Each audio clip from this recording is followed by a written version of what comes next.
Assalamualaikum warahmatullahi wabarakatuh. Selamat datang di channel Mamas Guru.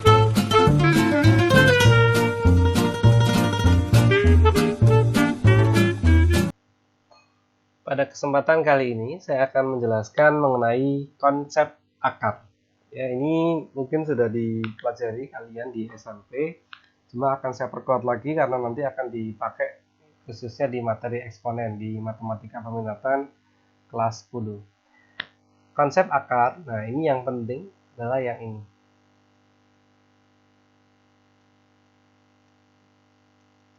Jadi ketika ada akar pangkat M, nah ini kan bacanya akar pangkat M dari A pangkat N, itu artinya bisa diubah dalam bentuk pangkat, yaitu A dipangkatkan N per M. Jadi angka yang di sebelah kiri ini nanti dia sebagai penyebut. Jadi kalau ada A pangkat M di akar pangkatkan M, maka nanti M-nya di sini dia sebagai penyebut. Jadi nanti N per M. Di sini sehingga khusus untuk akar A itu A pangkat setengah. Kenapa bisa seperti itu? Karena pada dasarnya ketika akar tidak dituliskan di sini, ya, tidak ada angkanya, itu sama aja angka 2. Ya, di matematika itu kan cukup banyak yang ada angka tidak ditulis. Seperti ketika ada X saja, itu ada X pangkat 1, 1 nggak usah ditulis. X juga bisa berarti 1X, 1 nggak usah ditulis. Jadi di matematika ada beberapa kasus yang angka itu tidak perlu ditulis, tapi kita paham di situ ada sebetulnya ada, ya. Sehingga akar dari A itu ya sebetulnya akar pangkat 2 dari A. Nah, gitu. Sedangkan A-nya sendiri seperti tadi contoh, itu sama aja A pangkat 1. Sehingga ini tentu jadi A pangkat 1 per yang angka sebelah kiri ini. Ya, 1 per 2. Nah, ini. Jadi ketika ada akar A, itu sama aja A pangkat setengah. Nah, dari penjelasan ini, maka konsep akar sebetulnya sama dengan eksponen. Karena ya ini, setiap bentuk akar bisa diubah dalam bentuk eksponen. Sehingga sifat-sifat akar ya sebetulnya diadopsi atau bisa diambil dari sifat-sifat eksponen sama, ya. Sehingga seperti ini pun berlaku. A kali B di akar pangkat M, maka ya jadi bisa dipisah karena eksponen pun begitu, ya. Bagi yang lupa sifat-sifat eksponen bisa dilihat di video saya materi sifat-sifat eksponen. Begitu juga kalau pembagian, ya. Akar dari A per B itu bisa dipisah, ya, menjadi akar pangkat M dari A per akar pangkat M dari B. Oke, ini ada dua contoh yang simple. Nanti akan saya bahas di video selanjutnya mengenai contoh-contoh soal variasi mengenai akar ini biar konsepnya paham dulu. Di sini sederhanakanlah bentuk akar berikut. Nah, sebelum ke sini saya tentu akan menjelaskan akar-akar kuadrat sempurna, ya. Atau kita bisa membahas dulu dari bilangan kuadrat sempurna.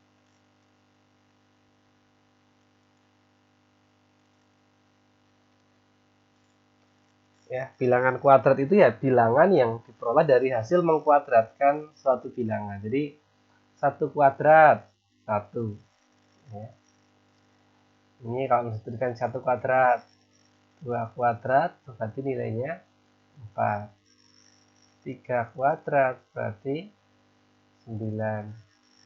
4 kuadrat berarti 16 dan seterusnya. Ya, 5 kuadrat, 25, 36 dan seterusnya.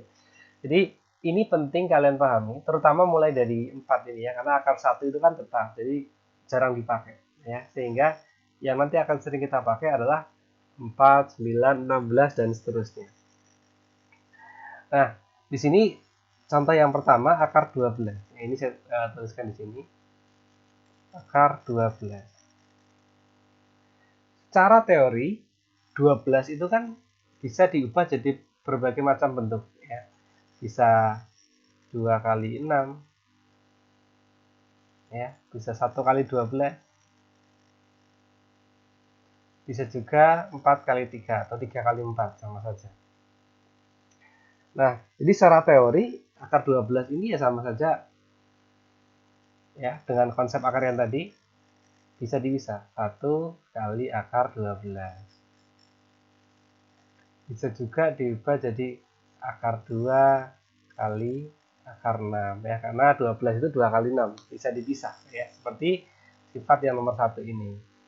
Berarti ini juga bisa diubah jadi akar 4 kali akar 3. Oke, kita mengingat kembali konsep bilangan kuadrat yang tadi saya jelaskan. Bilangan kuadrat itu ya bilangan yang merupakan hasil kuadrat.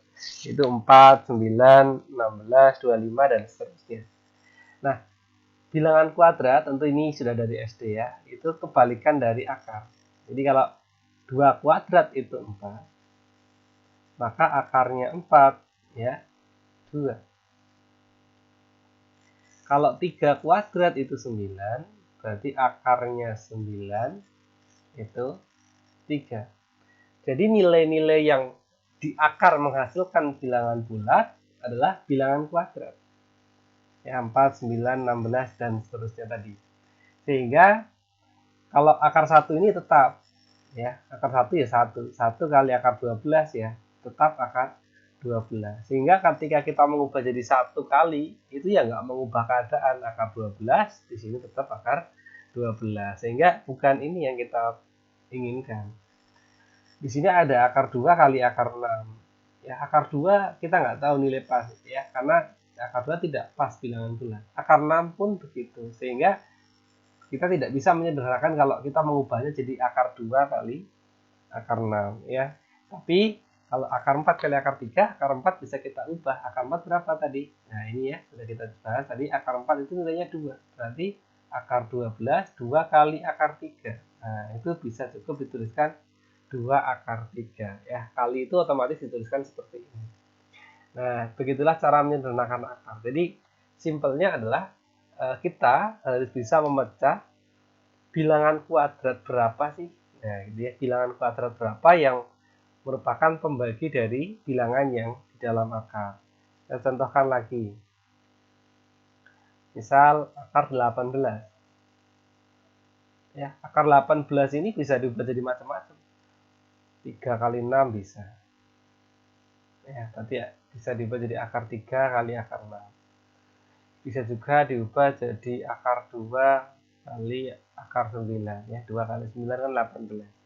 Nah, cuma kalau kita ubah jadi yang atas ini, ya akar 3 kali akar 6 nggak mengubah keadaan, nggak menyederhanakan namanya. Ya, karena akar 3 kita nggak tahu nilai pasnya berapa, akar 6 juga bukan bilangan bulat, jadi ini nggak bisa. Maka haruslah yang bawah ini. Akar 9 kan pas 3 ya. Berarti 3 kali akar 2. Ya, berarti 3 akar 2. Nah, begitulah kira-kira cara menyederhanakan bentuk akar. Tapi kalau yang tadi, nomor 12 ini, kita ubahnya jadi bilangan kuadrat berapa. Jadi bilangan-bilangan yang kuadrat tadi yang bisa membagi 12. 4 kali 3. Ya, dari teori yang tadi yang nomor 1 yang A bisa dipisah. 4 kali akar 3. Berarti akar 4 tentu nilainya 2 akar 3. Kemudian untuk yang nomor 2, nah ini ya, kalau kesulitan bisa kalian sederhanakan dulu atau hitung satu persatu dulu. Hati-hati, akar 24 tambah akar 54 bukan terus jadi, oh berarti akar 24 tambah 54 78, bukan. Ya, ini bukan penjumlahan bilangan bulat. Sehingga nggak bisa seperti itu. Ingat, ini konsepnya akar itu bisa dioperasikan kalau tanda operasinya adalah perkalian atau pembagian, bukan penjumlahan atau pengurangan. Sehingga tidak betul kalau akar 24 tambah akar 54 jadi akar 78 ya. Nah, caranya gimana? Caranya disederhanakan kayak tadi. Akar 24. Nah, oke. Kita harus mencari bilangan kuadrat yang bisa membagi 24. 24 sendiri bisa diubah jadi 2 kali 12. 3 kali 8, 4 kali 6. Ya, cuma kalau 2 kali 12 tidak ada yang bisa diakar, nggak bisa ini. 3 kali 8 juga 3 nggak bisa diakar, 8 pun begitu, nggak bisa. Ya, berarti ya harus yang bawah, karena 4 kan tadi bisa diakar, betul. Berarti ini bisa kita ubah jadi 4 kali 6. Nah, kalau mau langsung kan lebih bagus, yaitu akar 4-nya berapa?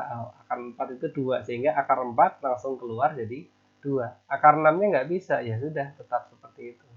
Ya, tetap akar 6. Kemudian akar 54.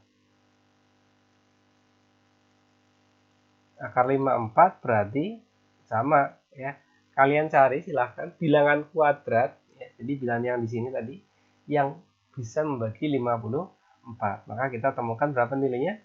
9 ya. Karena 54 bisa diubah menjadi 9 kali 6. Berarti akarnya 9. Nah, akar 9 adalah 3 akar 6. Sehingga ketika ini dijumlahkan 2 akar 6 tambah 3 akar 6. Hati-hati, ini tidak kemudian jadi, berarti 5 akar 12, Pak. Iya, nggak bisa. Seperti halnya kalau kalian menjumlahkan variabel 3A tambah 2A. Ya, itu kan ya, jadi 5A gitu ya, bukan jadi 5AA. Nah, itu karena ini penjumlahan. Jadi yang dihitung hanya angkanya saja, nanti A ini aksesoris saja ya di belakang. Jadi dia ngikut aja. Sehingga ini akar 6, ini akar 6, berarti ya otomatis belakangnya nanti akar 6 juga. Tinggal kita jumlahkan angka yang di depannya, yaitu 2 ditambah 3, 5 akar 6. Ya, jadi jawaban akhir untuk soal nomor 2, 5 akar 6. Oke, nantikan video saya mengenai soal-soal kaitan dengan konsep akar, variasi-variasinya, nanti akan saya jelaskan lebih panjang di situ. Terima kasih, sampai jumpa.